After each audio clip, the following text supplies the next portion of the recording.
오늘 오전에는 근데 이 와중에도 특검은 3대 특검은 굉장히 부지런하게 움직이고 있습니다. 특히 이제 김건희 특검팀이 오늘 오전 국민의힘 권성동 의원의 국회 사무실과 지역구인 강릉 사무실에 대해서 동시 압수수색에 나섰습니다. 건진법사와 통일교 등이 관련된 이권 청탁 의혹 관련인데 특검이 경기도 가평에 있는 통일교 본부인 천정궁 그리고 용산의 통일교 교회에 대해서도 압수수색을 벌이고 있어요. 그러니까 이게 이제 그 통일교의 그 지난 정권을 상대로 한 이를테면 이제 현안 로비 수사로 확대될 가능성이 있다 이런 전망을 우리가 했었잖아요. 그게 좀 현실화되는 것 같고요. 이제 권성동 의원이 약간 그 고리 역할을 했던 거 아니냐 이런 이제 의심을 특검이 하고 있는 것 같아요. 특히 이제 윤석열 전 대통령 후보 시절에 통일교가 연 행사에 가서 마이크 펜스 미국 부통령하고 면담을 했잖아요. 네. 그때 이제 권성동 의원이 강하게 참석해야 된다라고 이제 주장도 하고 또 통일교 쪽하고 연결도 하고 했던 것 같아요. 그런데다가 이제 통일교 다른 행사에도 권성동 의원이 뭐 축사도 하고 이런 등등의 행적이 있어서 아마 특검 쪽에서는 이제 그런 의심을 가지고 권성동 의원 씨라고 또 지역 사무실까지 압수수색을 한 것 같은데 이게 이제 압수수색 영장에 권성동 의원이 피의자로 돼 있는 건지 아니면 참고인으로 돼 있는 건지 아직은 정확히 알려지지 않았습니다. 그러니까 피의자로 만약 돼 있다고 하면 수사가 굉장히 빠르게 진행돼서 뭔가 좀 구체적인 혐의를 이 특검이 두고서 압수수색을 한 게 아닌가 이렇게 추정할 수가 있고 아직 참고인 단계라면 어쨌든 수사를 해나가는 과정에 있는데 그 전성배 씨, 건진법사하고 권성동 의원하고의 관계에 대해서 확인되지는 않았지만 이런저런 소문들이 좀 있었습니다. 썰이 많더라고요. 이 건진법사라는 분이 원래 그 출발이 강원도에서 출발을 했다는 거예요. 강릉에서 그 삼부토건의 하청 건설업체를 하다가 그 과정에서 이제 권성동 의원하고도 연이 맺어졌다 이런 얘기가 있어요. 뭐 그게 이제 사실인지 확인이 필요합니다만 그런 등등의 그 소문까지 도는 것으로 봤을 때 권성동 의원하고 이제 건진이라는 사람하고 상당한 관계가 있었던 거 아니냐 그 전부터. 그래서 그거를 지금 특검이 규명하고 있는 게 아닌가 싶고 그리고 이제 통일교 이제 지금 뭐 그 한학자 총재도 거주한다는 그 시설 천정궁이라 그랬나요? 아까? 네, 천정궁. 거기 이제 통일교 본부 같은 데잖아요. 네, 신도들이 성소라고 여기는 거죠. 네, 그러니까 거기를 압수수색했다는 거는 이제 통일교의 로비 의혹 전반으로 수사가 확대된다는 걸 보여주는 아주 상징적인 장면이 아닌가 싶습니다. 통일교가 지금 그 YTN 인수라든지 또 캄보디아 ODA와 관련해서 강력한 이해관계를 가졌다라는 이야기가 나오고 또 그 이전에 대통령 선거 캠페인에 있어서도 나름대로 아마 그 윤석열 후보에 대해서 모종의 어떤 그 지원을 한 게 아니냐라는 의혹들을 가지고 있는 것 같아요. 그래서 특검이 인지 수사를 지금 굉장히 광범위하게 벌이고 있다라는 것을 보여주는 부분이고요. 단지 정치권에서 이제 이 통일교와 관련해서는 상당히 조심스러웠어요. 보수 정당도. 그런데 여기 보면은 작년, 그러니까 2024년 6월에 그 광진구 세종대에서 진행한 코리아 드리머 페스티벌 청춘 유런 2024 이런 것에 대해서 권성동 의원이 축사를 하기도 하고 나경원, 윤상현 의원이 축사를 또 영상으로 보냈다는데 이 사람들의 특징이 친윤의 핵심 그룹이라고 할 수 있는 사람들이잖아요. 그래서 이게 통일교가 주도한 것이라는 거를 몰랐나? 아니면은 알면서 통일교의 영향력이 그만큼 더 확대된 것인가 이런 여러 가지 추측을 하게 만드는 것이죠. 그다음에 또 2022년 이거는 이제 대선 전인데 소위 통일교 관련 단체가 주최한 한반도 평화 서밋 행사에 그 국민의힘 후보 윤석열 후보를 참석하도록 모 의원이 권유했다라는 의혹까지 나온다 그러는데 아까 펜스 얘기도 했잖아요. 네. 펜스가 그러니까 전직 부통령인데 통일교가 또 이렇게 사람을 이렇게 끌어오는 능력이 있거든요. 그래서 섭외력이 있죠. 예, 그래서 이게 지금 통일교의 그런 섭외력을 활용한 것인지 아니면은 통일교의 역할이 컸던 것인지 그러면서 이게 지금 김건희 특검팀이란 말이죠. 그럼 김건희 씨와는 또 통일교와 어떤 연관이 있는지 아직까지는 우리가 단정하긴 힘들지만 이러한 그 압수수색이 들어갔다라는 거는 상당한 정도의 인지가 있었다라고 해석은 가능하겠죠. 지금 한겨레 보도 따르면 당시에 윤석열 캠프 쪽에서도 통일교 쪽 주선으로 펜스 전 부통령 만나는 것에 대한 우려가 있었다는 거예요. 근데 권 의원이 통일교표가 300만이다. 이러면서 강하게 좀 밀어붙였다는 얘기가 지금 한겨레 보도로 나오고 있거든요. 그러니까 사실은 이제 통일교 측과 이런 관계가 지금 사실 시작은 그라프 목걸이 주고 샤넬백 주고 네. 그걸 또 이제 행정관 건진 통해서 건네고 행정관이 그거를 또 바꾸고 뭐 이런 과정에서 지금 이게 연결고리가 권성동 의원이 될 것이다 해서 지금 확대가 된 상황이라서 어떤 식으로 흘러갈지 좀 봐야 될 것 같아요. 왜냐하면 이게 김건희 씨뿐만 아니라 어떤 식으로 이 친윤 핵심이랑도 연결이 됐길래 지금 축사를 단순히 보낸 것뿐만 아니라 더 나아가서 특검이 보고 있는 부분이 있을 거 아니에요. 그리고 통일교 쪽에서는 지금 보니까 통일교 내에 방송사 상대로도 압수수색하고 있다는 SBS 보도가 있었어요. 이 그 방송사 내에 녹취록 같은 거, 대화 녹취록 같은 게 있을 것으로 지금 특검팀이 판단하고 있다는 거예요. 뭐 그 윤 전 본부장이라든지 한학자 촌재라든지 그 뭐 이인자 정모 씨, 뭐 미국 갔다는 정모 씨, 요런 내부 녹취록이 확보가 된다면 이러면 사실 로비의 실체적 어떤 식으로 지금 이게 협의가 오갔나가 좀 드러날 것 같거든요. 이게 이제 사건이 좀 커지면 특검의 수사 범위에 해당하느냐에 대한 논란이 있을 수 있을 것 같아요. 그러니까 이제 그 일종의 5대 현안을 해결하기 위해서 이제 김건희 씨 쪽을 통한 어떤 로비, 정권을 향한 로비, 요거를 이제 특검이 수사를 하고 있는데 그걸 이제 수사를 하다 보면은 이게 점점 더 커져가지고 통일교 전반에 대해서 이게 수사로 갈 수도 있거든요. 그래서 아마 특검이 수사 범위를 관리하는데 각별히 조금 유의해야 되지 않을까 싶은 생각도 없지 않아 들고요. 그리고 이미 그 윤 전 본부장이라는 분이 한학자 총재가 본인이 이렇게 뭐 건진 등등을 통해서 이런 노력을 하고 있는 걸 알고 있다라고 얘기를 했거든요. 그게 아마 이제 특검이 이렇게 수사를 강도 높게 벌이는 그 단서가 된 게 아닌가 싶고요. 아마 뭐 방송사 이런데 그 압수수색을 하는 것도 그 관련된 증거를 찾기 위한 게 아닌가 싶은데요. 결국 이게 이제 어느 정도 그런 로비가 실제 관철이 되거나 실제 통해서 통일교한테 어떤 특권을 주거나 뭐 이권을 주거나 했느냐. 이것도 제가 보기에는 관심 가는 대목이에요. 어떤 거는 그냥 시도하다가 중간에 그 실현이 안 된 것도 있고 정확하지가 않거든요. 그래서 그것도 좀 봐야 될 것 같고 어쨌든 지금 이제 김건희 특검 속도가 굉장히 빠르고 특히 건진 관련된 이 로비 의혹이 다른 것보다 좀 두드러지게 좀 진행이 되고 있어서 좀 전체적으로 이 경과를 좀 봐야 되지 않을까 싶습니다.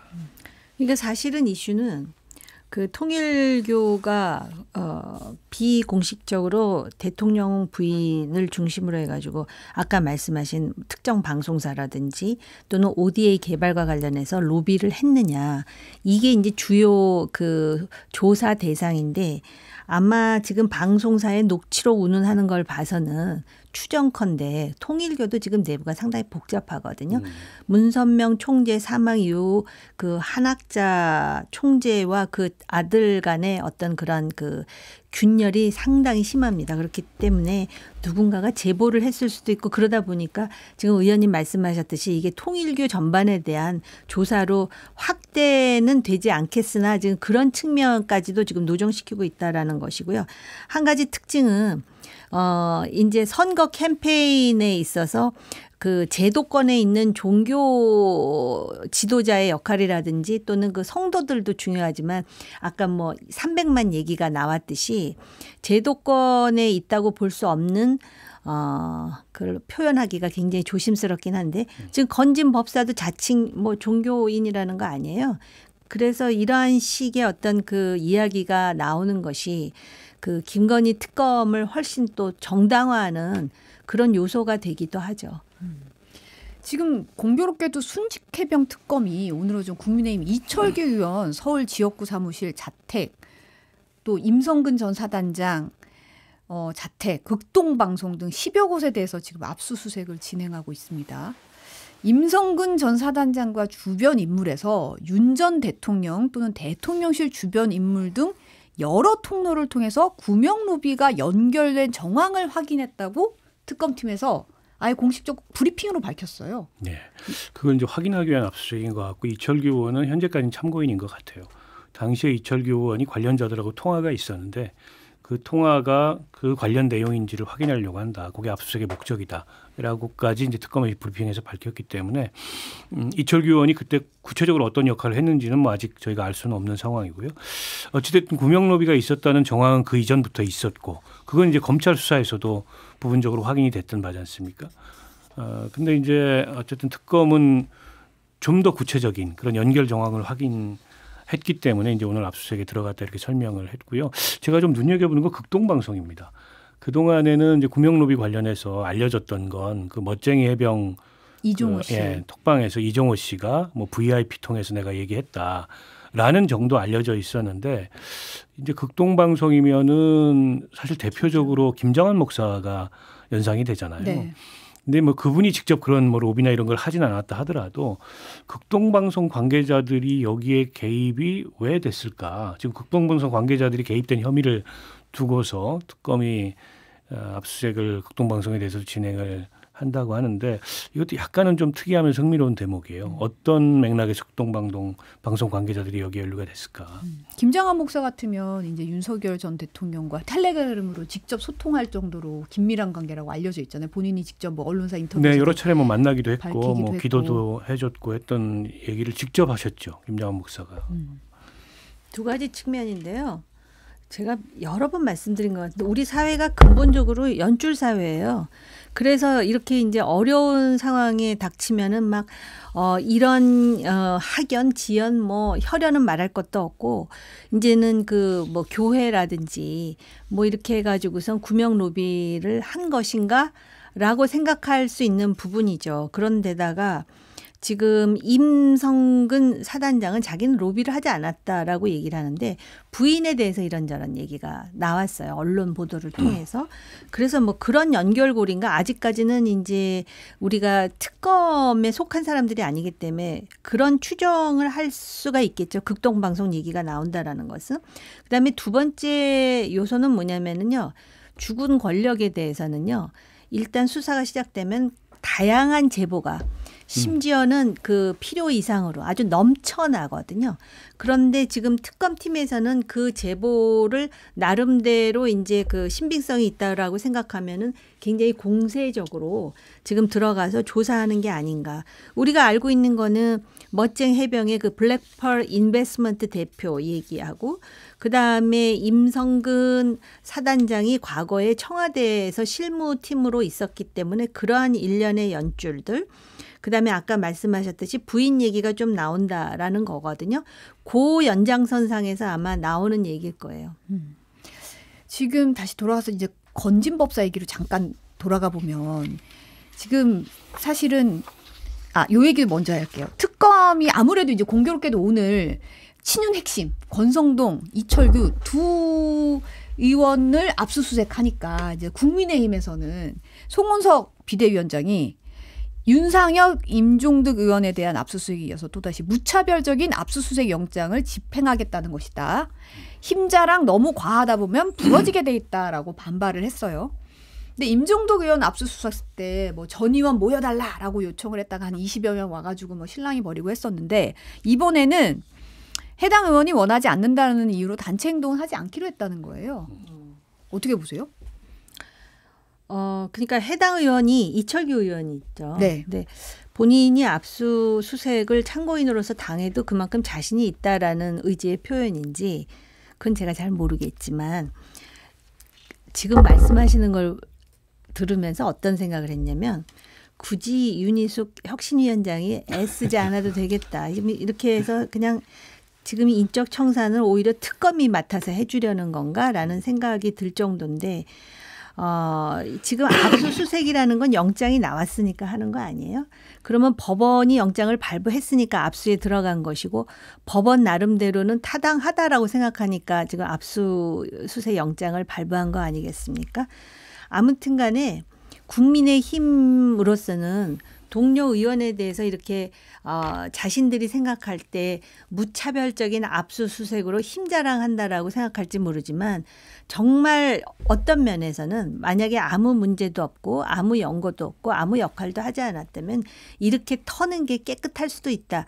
그래서 오히려 지금 그 압수수색 영장에 대해서 이의를 제기하지 말라고 했던 이철규 의원은 그런 자신감의 표현일 것이다라고 긍정적으로 생각하고 싶어요. 네. 뭐 국민의힘 내부에 여러 가지 우려들이 좀 확산이 되고 있는 것 같아요. 그래서 휴대전화를 바꾸는 의원들도 있다. 이런 얘기들도 심심치 않게 들리고 그리고 이제 시작이다.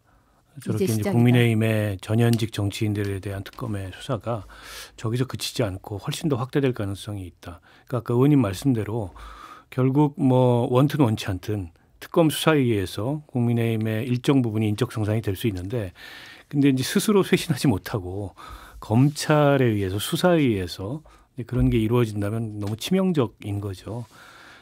그런데다가 이제 국민의힘이 그 불만이 있어도 당할 수밖에 없는 게 지금 여론이 너무 좋지 않아요. 국민의힘에 대해서. 그런데다가 지금 국민의힘 내부에 뭐 자중질환 그리고 조금 더 변화하거나 쇄신하려 하지 않는 모습에 대해서 굉장히 좀 이 비판 여론이 따갑고 오늘 여론조사에서도 20% 미만 결과가 나왔거든요. 당분간 이 추세가 계속될 가능성이 높습니다. 그러면 이제 국민의힘이 그 정치적으로도 특검 수사에 대해서 방어가 안 되는 상황이 될 겁니다. 그냥 눈 뜨고 당하는 상황일 수밖에 없는데 결국 스스로 어떤 그 변화와 혁신의 그 계기를 만들어서 이제 국민들로부터 지금처럼 이렇게 싸늘한 시선만 받는 게 아닌 스스로 정치적으로 자기를 방어할 수 있을 정도의 그런 지지를 회복해야 되는데 그게 굉장히 어려운 일이에요. 그렇지 않으면 뭐 혐의가 있어서 수사하는 거고 또 그 수사 결과 혐의가 없다면 뭐 그게 더 확대되지는 않겠지만 어쨌든 국민의힘 입장에서는 특검의 수사가 지나치게 정치적이고 이거 야당 탄압이다 이런 주장을 해도 지금은 설득력이 하나도 없습니다. 그만큼 지금 여론이 나쁘다는 것을 스스로 좀 깨달아야 된다 이런 생각입니다. 지금 사실은 내란 특검도 전담팀 짜서 그 비상계엄 선포 이후에 윤 전 대통령이랑 추경호 원내대표 통화했던 거, 뭐 전 원내대표 그리고 뭐 나경원 의원이랑 통화했던 거 이런 거 들여다보고 있다는 거잖아요. 어떻게 보면 3대 특검이 다 지금 연관이 돼 있어요. 국민의힘이랑. 그래서 요 부분에 대해서도 나올 텐데 지금 방금 박 의원님 얘기하셨지만 지금 오늘 한국갤럽 여론조사 결과가 2주 연속 국민의힘 지지도가 19% 기록했습니다. 지난 15일부터 17일 전국 만 18세 이상 1000명 대상으로 조사를 한 결과인데 더불어민주당이 46%, 국민의힘 19%, 개혁신당 4, 조국혁신당 3, 진보당 1%예요.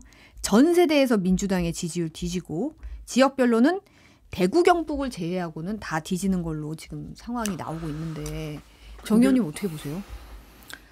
바깥에서 국민의힘을 걱정하는 사람들은 이거 힘들다. 이거 빨리 반전의 계기를 만들어야 된다 하지만 지금 뭐 우이 독경, 마이 동풍이에요. 안 들어요. 왜냐하면은 지금 본인이 당장 죽을지도 모른다고 생각을 하기 때문에 일단 버티는 것이죠. 그리고 지금 같은 이해관계에 있는 정치인들이 많거든요. 그리고 그 정치인들이 국민의힘의 주도권을 장악하고 있고 또 국회의원들이고 그리고 특정 지역의 연고를 가지고 있고 지금도 말씀하셨듯이 대구 경북을 제외한다라고 말씀하시잖아요. 그러니까 거기에 완전히 지금 뭐라 그럴까 집착하고 있는 상황이거든요. 심지어는 아예 노골적으로 그러잖아요. 혁신은 3년 뒤에 총선 때 하자 뭐 이렇게까지 얘기하는 걸로 봐서는 지금 이러한 상황이 하루아침에 개가천선으로 이루어지진 않아요. 그러니까 똑같은 말을 하는 게 마치 또 공연불처럼. 근데 참 희한한 게 말이에요. 박근혜 대통령 탄핵 당하고 국민의힘의 상황을 보면 비슷하게 움직였거든요. 근데 그때도 선거 전에 강경한 목소리, 심지어는 극단적인 목소리를 내는 사람들을 막 그 당의 최고위원으로 선출한다든지 막 그런 식으로 해서 아주 완전히 망가진 다음에서야 정신을 차리듯이 그렇게 했는데 지금 똑같은 일을 되풀이하고 답습하는 건 도저히 이해가 안 가요. 지금도 강경한 목소리가 득세하고 심지어는 전한길 강사가 지금 입당을 했는데 큰 소리 치잖아요. 자기 뒤에 뭐 10만 명이 있다고. 근데 그게 먹혀 들어가는 것 같은 분위기거든요. 근데 여론이 이렇게 싸늘함에도 불구하고 그걸 외면하고 그리고 오히려 이렇게 말하는 사람을 내부 총질 그 안에서 그래서 뭐 윤희숙 지금 혁신위원장이 엄청나게 몰매를 맞는다 이런 얘기도 나오는데 윤희숙 위원장도 본인이 그렇게 해야 개선이 될 거 아니다라는 걸 알지만 일단 자기가 그냥 거의 울부짖듯이 하는 것 같거든요. 그래서 그 정말 상투적이고 참 무기력한 이야기인데 걱정한다는 말 외에 할 수가 없다라는 게 더 힘드네요. 네. 자세한 내용은 중앙선거 여론조사 심의위원회 홈페이지 참조하시면 되는데요. 여론조사 지금 얘기하셨으니까 안 그래도 전한길 씨가 이미 한 달 전에 국민의힘에 입당한 사실이 뒤늦게 알려져서 지금 논란이죠. 이분의 본명인 저는 전 유관인지 몰랐는데 전 유관으로 입당 신청을 해서 아무도 몰랐다는 거예요. 근데 이제 그 발대식 그 윤상현 의원 초청 토론회 와가지고 이제 본인이 직접 밝힌 거잖아요. 김용태 전 비대위원장 같은 경우는 사위 보수, 계엄, 옹호 세력의 입당을 즉시 거부하라고 요구를 했고 한동훈 전 대표도 윤어게인의 아이콘이 입당시키는 것을 국민들께서 어떻게 보실지 생각해야 한다. 이러고 강하게 비판을 했습니다. 이제 송원석 비대위원장의 입장이 바뀌었는데 원래는 한 개인의 입당에 호들갑 떨 거 없다. 국민의힘의 자정 능력을 믿어달라고 했다가 이게 너무 커졌는지 하루 만에 지금 오늘 오전에 적절한 조치 방안에 대한 검토를 지시했다. 입장을 바꿨어요. 네. 근데 이제 저 상황 자체가 아까 이제 우리 앞서 여론조사 수치를 얘기했는데 국민의힘 내부에는 정작 위감이 별로 없구나라는 걸 보여주는 게 아닌가 싶습니다. 그러니까 전한길 씨가 지난주에 국회에 2번이나 와가지고 국민의힘 의원이 주최하는 행사에 연사로 이렇게 초대받아가지고 거기에 이제 당 지도부까지 앉혀놓고 일정 훈계를 하는 그 일정 훈계 내용이 뭐였냐면 당신들 지지율이 이렇게 19%까지 곤두박질 친 이유는 윤석열 대통령을 안 지켜서다라고 주장을 했어요. 근데 이제 그런 사람한테 마이크를 쥐어준 거죠. 그리고 심지어 이제 입당까지 했고 더 나아가서는 저 사람이 최고위원회에 출마해가지고 지도부에 입성할 거다. 뭐 이런 얘기가 나오고 있어요. 근데 이제 전한결 씨는 공공연히 윤어게인을 외치고 부정선거 음모론을 확신하는 사람입니다. 근데 이제 그런 사람이 국민의힘에 들어와 가지고 뭐 그 숫자가 얼마인지는 모르겠으나 이른바 자기를 지지하는 세력들과 결합해서 국민의힘의 전당대회 결과나 이런 거에 영향을 미치려고 한다면 그게 실제 얼마나 영향을 미쳐서 어떤 결과를 낳느냐와 무관하게 국민들이 지켜보기에는 정신 하나도 못 차렸구나 국민의힘 이렇게밖에 안 느껴지잖아요. 근데 이제 당 지도부가 저기에 대해서 아무런 조치를 취하지 않는다면 똑같은 사람들이 되니까 송원석 오늘 비대위원장이 뭐 조치를 검토하라고 지시했다라고 얘기하는데 그 조치란 아마도 당원 자격 심사 정도일 겁니다. 그러니까 아예 뭐 당원 그 입당을 보류하거나 반려하거나 이제 그런 거는 근거 규정이 없다 이렇게 얘기를 할 거고 당원 자격 심사를 하자. 근데 김계리 변호사인가요? 네. 그 윤 전 대통령 변호사도 입당 신청했는데 당원 자격 심사 대상으로 분류가 돼서 아직도 심사 중이에요. 결론이 안 났습니다. 그냥 밀어놓는 거죠. 그래서 그때는 김용태 비대위원장이 사실은 막은 거죠. 그렇죠. 그중에 홀딩된 상태입니다. 그래서 국민의힘 내부에 상당 정도는 저런 이를테면 이제 아스팔트 우파라고 하죠. 그런 이제 강경한 지지층에 기반해서 우리가 지지를 회복해야 된다라는 의견이 실제 있는 것 같아요. 그리고 지금 당권 주자로 거론되는 장동혁 의원 같은 경우에도 비슷한 생각을 하고 비슷한 얘기를 합니다. 그렇다 보니까 윤희숙 위원장의 혁신안이 물론 다소 좀 거친 측면이 있었지만 방향이 틀리다고 할 수 없잖아요. 근데 전혀 지금 당내에서 그게 한마디로 씨알이 안 먹히는 그런 상황이 되는 거고 나경원 그 의원도 아주 공공연히 그건 내부 총질이다. 오히려 민주당이 가장 눈에 가시처럼 여기는 사람들을 당에서 드러내려고 하는 거다. 민주당에서 그 사람들을 눈에 가시처럼 여길까요? 나경원 의원을? 민주당에서는 관심이 없습니다. 그러거나 말거나. 그럴 만큼 지금 국민의힘 내부가 최소한의 자정 능력도 못 갖는 것 같고 오히려 그 악화가 양화를 구축한다고 더 상황이 나빠지는 그런 그 상태가 아닌가 싶습니다. 이 상태에서는요, 뭐 특검이 뭘 하든 아니면 이 여당이 야당을 어떤 식으로 대하든 여론에 근거해서 국민의힘이 그에 맞설 수 있는 힘이 없어요. 지금 여론은 완전히 돌아서 있습니다. 국민의힘이라는 정당에게. 그게 비단 그 진보 지지층들뿐만이 아니라 중도, 합리적 보수까지 다 포함해서 국민의힘은 저대로는 안 된다. 저는 정규재, 조갑재 같은 대표적인 보수 언론인들이 이재명 대통령하고 만나서 환담하는 이런 모습을 보면서 얼마 전에 김종인 비대위원장 만났죠. 합리적 보수층도 국민의힘이 이미 등을 돌렸다는 것을 냉정하게 전 직시해야 된다고 봅니다. 그 전한길 강사가 자기 뒤에 10만 명이 있다 그러는데 지금 그 국민의힘에서 나오는 얘기는 국민의힘의 그 중도 합리적 보수주의자들 그 지지자들이 지금 떠나고 있다는 거예요. 이거는 엄청난 경종이 돼야 되는 거거든요. 그리고 19% 지지율이 나오는데 그걸 가지고 국민의힘이 할 수 있는 게 아무것도 없다라는 거를 좀 인식해야죠. 전부 무슨 영남에 가서 공천 받아가지고 할 수 있는 것도 아니고 이런 상황인데 제가 나경원 의원도 그렇고 장동혁 의원도 그렇고 지금 궁금해요. 진짜 이런 상황에 대한 상황 인식이 부재해서 그런 것인지 아니면은 그런 상황은 본인들도 정치 한두 해 해본 게 아니기 때문에 다 아는데 지금 그 당원들이 주로 극단적인 우파 성향의 당원들만 있기 때문에 자신들이 뭔가 당에 대해서 주도권을 가지려면 이들의 입맛에 맞는 이야기를 해야 된다라는 그런 계산을 해서인지 근데 만약에 정말 후자라면은 나쁜 정치인이라는 것밖엔 더 되겠어요. 이 후자가 아니기를 아직 각인이 안 돼 있기를 정말 생각해 보고요. 그다음에 전한길 강사가 뭐라 그랬습니까? 지난 대선에서 윤석열 전 대통령에 대해서인가 자기 3월까지만 이런 활동하고 뭐 안 하겠다 뭐 그런 얘기 하지 않았어요? 근데 왜 정당에 들어오는 거예요? 보수의 가치 중에 거짓말하지 않는 것도 되게 중요한 거거든요. 근데 이게 지금 이런 것도 지적사항이에요. 그리고 지금 막 목소리 크면은 마치도 뭔가가 될 것 같지만 안 된다는 걸 지금 한두 번 겪어봤어요. 그리고 오죽하면 조갑재 선생이요. 아스팔트 우파의 창시자 같은 사람인데 이분이 왜 지금 이 보수 정당에 대해서 이렇게 안타까워하는지 물론 이분이 뭐 지금 그 이재명 대통령과 만나고 이런 거에 대해서 또 시비를 거는 사람들도 있겠지만 진짜 보수의 가치가 무엇인지 아니 보수의 가치를 떠나서 이대로 하면 제가 아까 모두에 말씀드렸잖아요. 19%를 가지고 지방선거에 이기겠어요? 총선에 이기겠어요? 아마 대구 경북에 가서 서로 그 공천권 받으려고 이제 피 터지게 싸우는 일만 남았을라나? 지금 이런 상황이에요. 저는 궁금한 게 사실 전한길 씨가 입당 이유를 굉장히 노골적으로 지금 밝히고 있거든요. 내가 지지하는 사람 당대표로 만들겠다.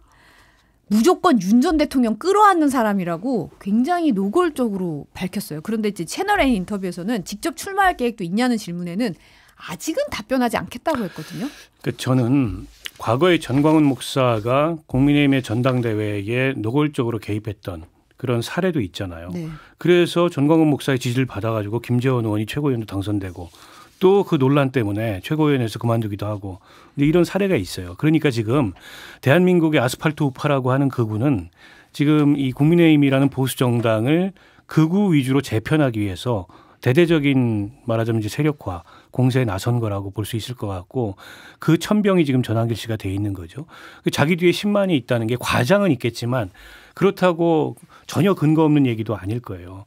그리고 탄핵 반대 집회를 어쨌든 전한길 씨가 손현보 목사하고 주도해서 세이브 코리아 주최로 전국적인 순회를 하면서 진행을 했고 그 과정에서 전한길 씨가 그 집회에 참석한 사람들의 아이콘처럼 부상한 거 아닙니까? 그러다 보니까 국민의힘 의원들이 오히려 거기 가서 줄을 서는 듯한 모습까지 보이고 있어요. 저는 그 모습의 연장선에 지금 있다고 보고 얼마 전에 윤상현 의원이 국회에서 그런 행사를 한 이유도 장동혁 의원이 전한길 씨를 토론자로 불러서 그 토론회를 주최한 이유도 결국 정당대회 앞두고 전한길로 대표되는 그 세력들을 세력화하기 위한 그런 시도였다고 보거든요. 그걸 안고 가기 그렇죠. 위해서. 그래서 저는 결국 전한길 같은 사람이 저렇게 목소리를 높일 수 있는 공간을 지금 국민의힘의 정치인들이 열어주고 있다. 그게 진짜 문제라고 봐요. 그게 아니면 전환길 씨가 무슨 공식적인 권한이 있고 공식적인 대표성이 있어서 저런 식의 목소리를 높일 수가 있겠어요. 그 여지를 주고 공간을 열어주고 오히려 그거를 정치적으로 이용하려고 국민의힘 정치인들이 하고 있기 때문에 아까 이제 의원님 후자라면 정말 나쁜 정치라고 그 말씀을 하셨는데 정말 나쁜 정치를 하고 있는 거죠.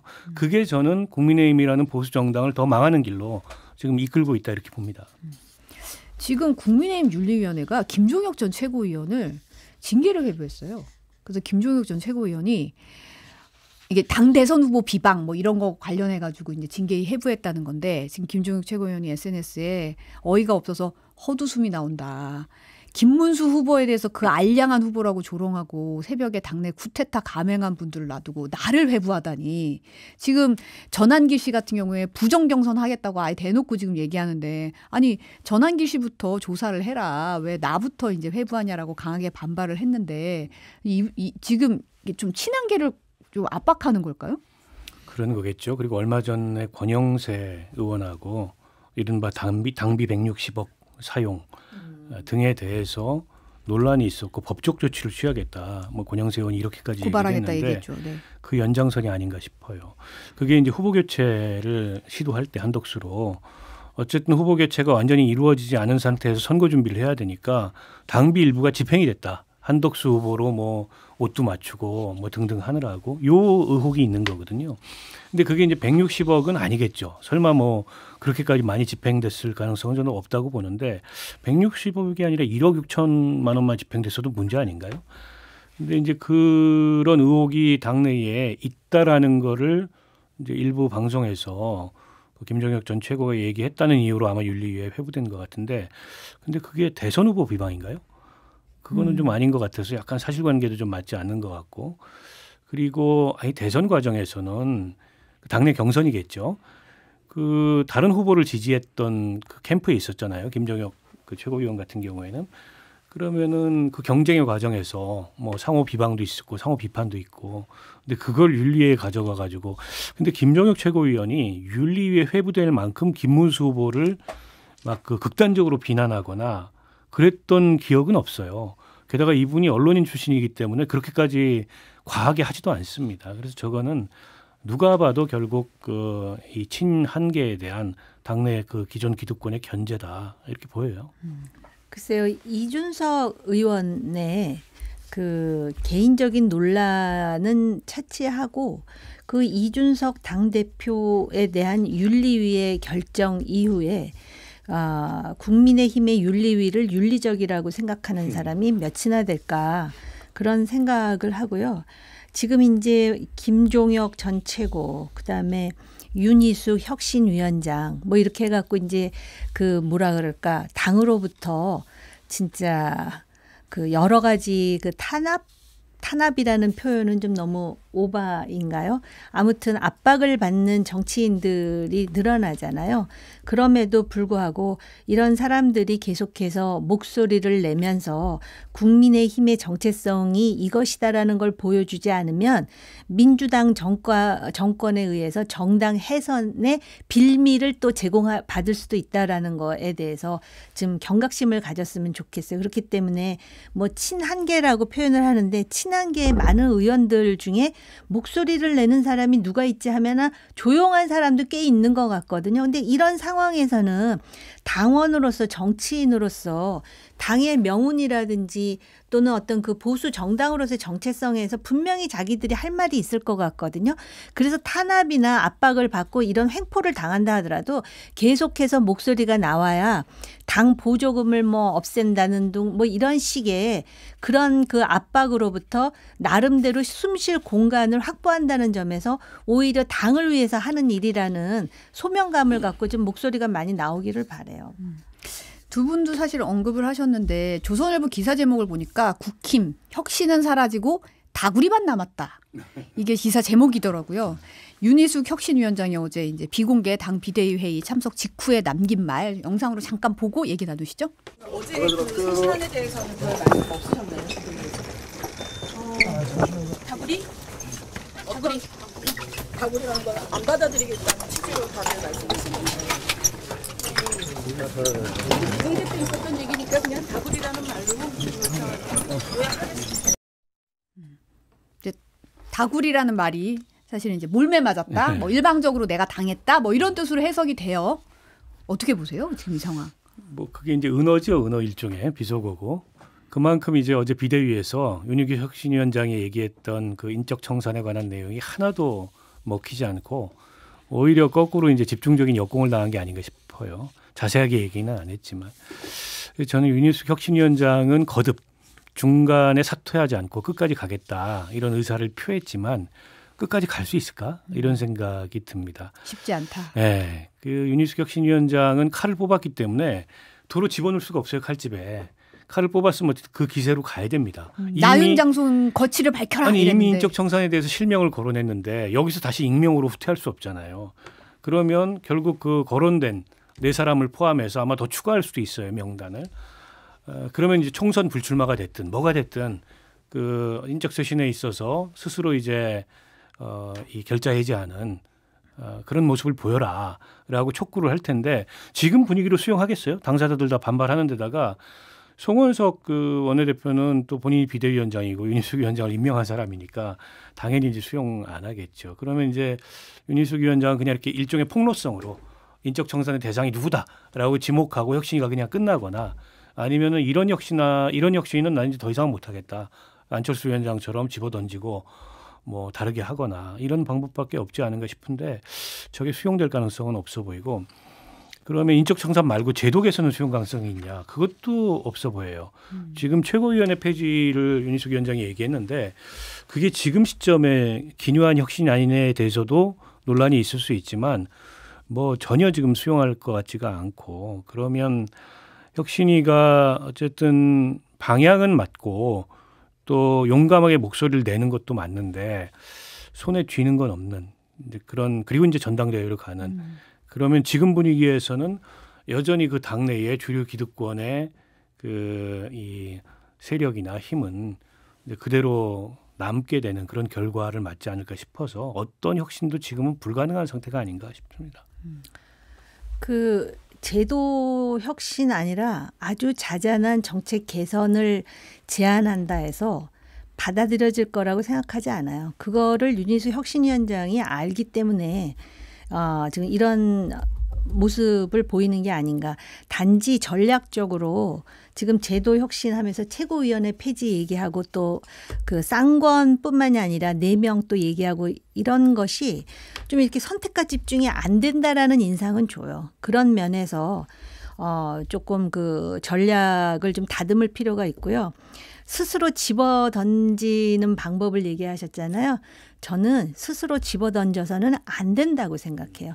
쫓겨나는 모습을 보여주더라도 지금 당당하게 그 윤희숙 혁신위원장에 대해서 외부에서는 안 될 거라는 건 알지만 시원하다라는 반응이 상당히 높아요.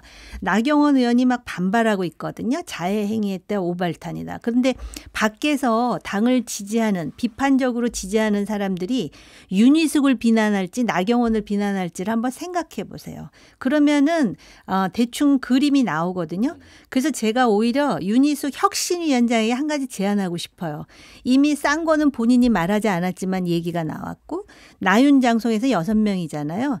여기다 전환길 2차분으로 해서 7명 채워달라고 저는 제의하고 싶어요. 진짜 보수 정당을 살리려면 본인이 순교하는 모습으로 이게 문제다라는 거를 확실히 메시지 전달하는 것만으로도 본인이 할 일은 다 했어요. 왜냐하면 세력도 없고 아무도 편 안 들어주는데 그리고 본인 말로 제 입으로 하고 싶지는 않지만 다구리?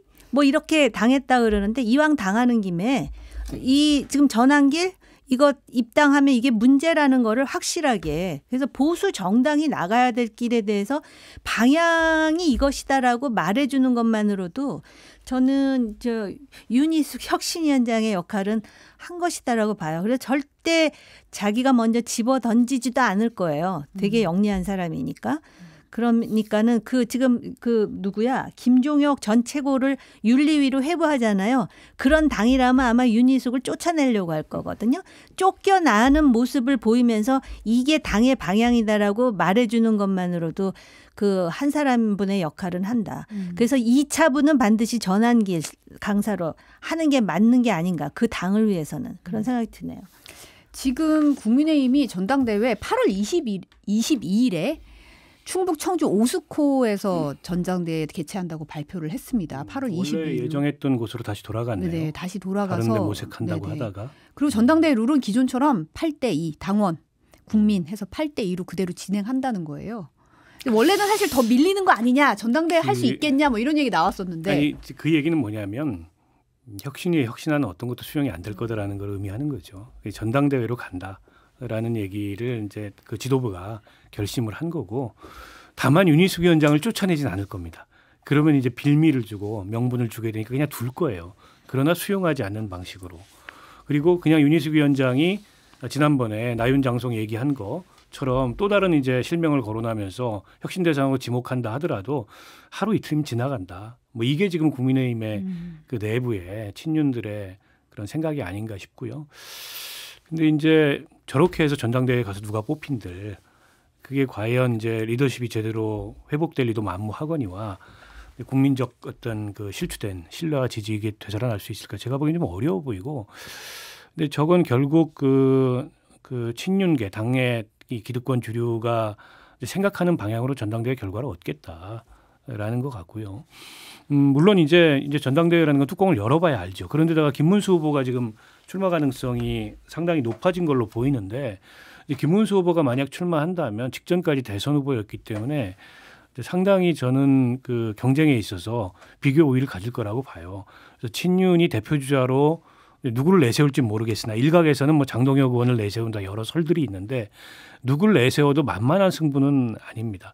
게다가 한동훈 전 대표가 출마할지 안 할지 아직 확실치는 않은데, 만약 한동훈 전 대표까지 출마한다 그러면은 친윤들이 예상하는 방향으로 흘러가지는 않을 거예요. 지금 이 상황임에도 불구하고. 근데 이제 저 국민의힘의 친윤들은 본인들이 어떤 시나리오를 막 세웁니다. 근데 늘 그 시나리오대로 안 돼요. 근데 늘 본인들은 마치 무슨 전략이라도 있는 듯이 여러 막 그 A안, B안, C안 해가지고 세우는데, 그게 사실은 들춰보면 전략도 아니고, 그리고 당을 위한 어떤 원모 심려는 더더욱 아닌, 결국 자기들의 기득권을 어떻게 지키느냐, 여기에만 좀 머물러 있는 그런 모습을 지금까지 보여왔거든요. 전 지금도 크게 다르지 않은 그 연장선에 있다고 보고, 다만 이제 국민의힘 내부의 쇄신, 개혁, 변화, 혁신, 이거를 그 시도하고 그게 필요하다고 생각하는 세력들이 너무 흩어져 있는 것 같아요. 그 의원님도 여러 번 그 지적을 하셨는데, 기득권은 조직화되어 있는데 여기는 흩어져 있으면 이게 상대가 안 되잖아요. 그래서 좀 차이들이 있더라도 전당대회가 기왕에 잡혔다면 그 전당대회를 통해서 당의 쇄신을 어떤 방향으로 이끌어낼지, 그걸 이끌어내기 위한 이제 당권 주자를 누구로 만들어낼지, 어떻게 힘을 모을지, 이런 것도 이제 모색해야 될 시점이 아닌가 싶은데요.